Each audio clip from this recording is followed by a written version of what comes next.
Hi, I'm Tara. I'm with the University of Illinois Extension, and today we're going to make some delicious cinnamon swirls. Ingredients: 2 slices soft textured whole wheat bread, 2 tablespoons reduced fat cream cheese or nut butter, 2 teaspoons sugar, ½ teaspoon ground cinnamon, 1 tablespoon melted butter or spray butter.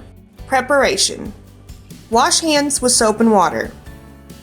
Preheat oven to 350 degrees. Trim the crust from the bread slices. Spread 1 tablespoon of softened cream cheese on each bread slice. Roll up bread slices with cream cheese on the inside.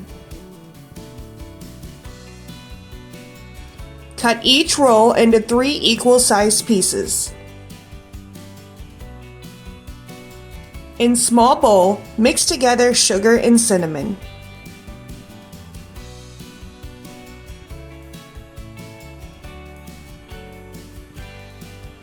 Spray each swirl with butter, then roll into the cinnamon sugar mixture. Do not dip roll ends. If using melted butter, use a basting brush to brush it on or drizzle the butter with a spoon, and then sprinkle cinnamon sugar on each swirl.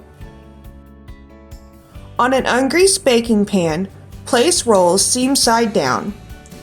Bake in a 350-degree oven about 10 minutes or until light golden brown.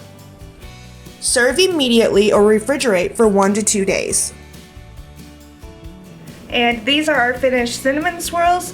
Next time, you can adjust them to your own taste. Try using strawberry cream cheese or fresh fruit.